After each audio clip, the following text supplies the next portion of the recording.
गरुड़ पुराण पहला अध्याय।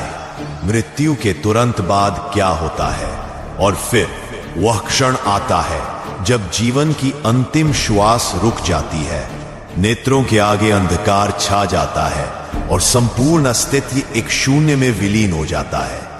किसी ने कभी कल्पना भी नहीं की थी कि आज की सुबह उसकी अंतिम सुबह होगी। परिवार रो रहा होता है, चिकित्सक कहता है अब यह नहीं रहा, किंतु जो चला गया वह सब कुछ देख रहा होता है ऊपर से आत्मा के रूप में। गरुड़ पुराण कहता है मृत्यु के तुरंत पश्चात आत्मा अचंभित हो जाती है।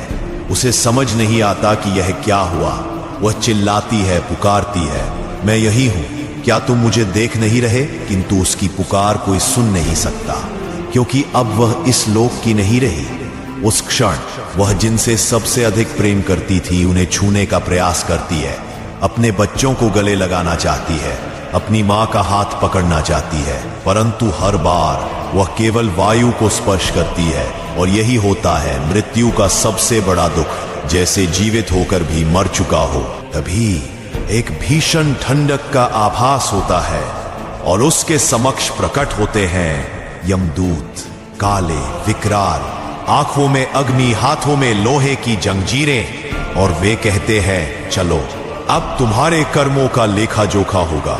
वहीं से आरंभ होती है आत्मा की वास्तविक यात्रा, जहां कोई संबंध काम नहीं आते, ना धन ना नाम, केवल तुम्हारे कर्म जो एक एक अक्षर की भांति ब्रह्मांड में अंकित है।